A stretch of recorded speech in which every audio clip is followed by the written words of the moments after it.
Hey, what's up, everybody? It's Troy. Hey, listen, last night on Fox Entertainment, fascist traitor Tucker Carlson came out in support of the coup attempt, the insurrection in Brazil, the attack on Brazil's capital, claiming that the insurrectionists were just peaceful protesters who got frustrated and their frustration led to violence over a rigged election. Check this out. Thanks to what was very clearly a rigged election, a convicted criminal called Lula da Silva is now the president of the most important country in South America. Millions of people in Brazil understand exactly what happened. They know that their democracy has been hijacked, possibly forever. But there's not much they can do about that. Lula may be a criminal, in fact he is, but he has the full support of both the Biden administration and the Chinese government. So yesterday, in frustration, a group of Brazilian protesters swarmed their legislature. Biden recognizes da Silva as the legitimate president of Brazil because he won a legitimate democratic election in Brazil. That's why every sovereign government on the planet recognizes that that da Silva is the rightful president of Brazil because he won that election. Tucker going out of his way there to call Lula da Silva a criminal.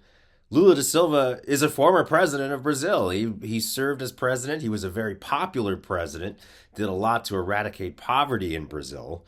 When his term finished, he was arrested on corruption charges and he was sent to prison. He served 580 days out of a 9.5-year sentence. He was released and the Supreme Court of Brazil nullified his sentence because it was determined that the sentencing court did not have proper jurisdiction over his case. So his case was essentially thrown out by Brazil's Supreme Court, which is how he was able to run for president. But what's interesting about that is the judge in the original case who sentenced him to 9.5 years went on to be a member of Bolsonaro's cabinet.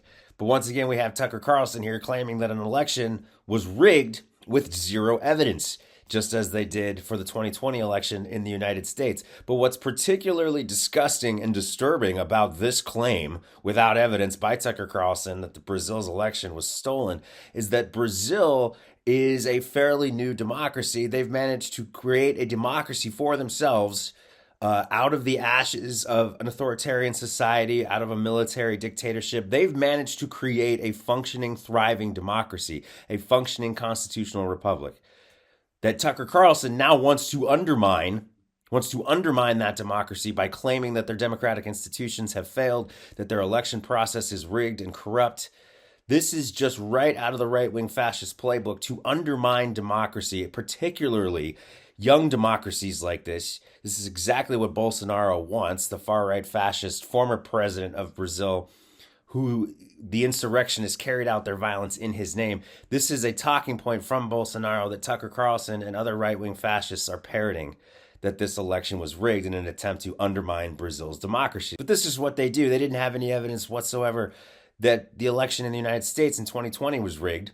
They just pull this stuff out of their ass. They make stuff up as they go along to fit their right-wing talking points. But later on in this segment, he has a guest on who's a quote-unquote investigative journalist that's apparently uncovered something about this Brazil story that no other American journalist is willing to touch, probably because it's completely full of shit. But listen to what this quote-unquote investigative journalist has to say about what happened in Brazil.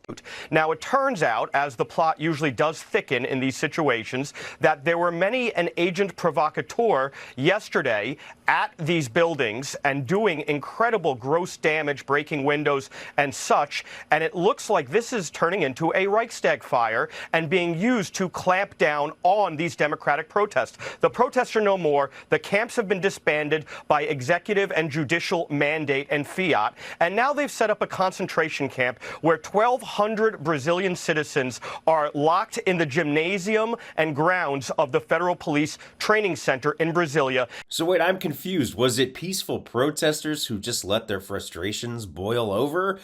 Or was it a Reichstag fire event and a false flag operation perpetrated by da Silva's supporters just to make Bolsonaro and his supporters look bad? Because that's what they're claiming here, which is exactly what they claimed after January 6th, that it was actually Antifa that stormed the Capitol. It was a false flag operation by Antifa just to make Donald Trump look bad. This is literally the script. This is their script. This is their playbook for how they handle these things. They attacked the capital of Brazil. They attacked these far-right fascist insurrectionists, attacked the Capitol. And now the spin machine is going out and saying it was probably a false flag operation by supporters of Da Silva so that he could crack down on civil rights. There's just absolutely no evidence of that. The perpetrators of this insurrection have taken credit for it. They knew what they were doing. They stated as such. They were calling for military intervention. They were calling for the military to take over the government to reinstate Bolsonaro. It's quite clear what they were doing, what they were trying to do with this insurrection. But according to Tucker Carlson, Lula da Silva, who's been president for less than a week, has already plunged Brazil into an authoritarian dictatorship where they're robbing people of their civil rights. What's actually happening is that da Silva is dealing with the insurrectionists in his own country and making sure that justice is served. But the audacity of these people to be supporting a violent insurrection in any form is absolutely disgusting. It's typical. This is what they do. This is fascist, right-wing, dangerous rhetoric from Tucker Carlson, who's no longer just a nuisance. He is a mouthpiece for violent terrorist fascists, now not just in our country, but in other countries as well, spinning right-wing fascist rhetoric in an attempt to undermine democratic processes and democratic elections. And make no mistake about this, the reason that this happened in Brazil, and may continue to happen in other nations that have these violent right-wing fascist movements, is because Donald Trump is not inside of a prison cell, because Donald Trump is sitting at his home free in Mar-a-Lago after instituting a violent insurrection against our government in his name. That because justice has not been served. Insurrectionists in other countries, including these insurrectionists in Brazil, see that. See the message that we're sending the world.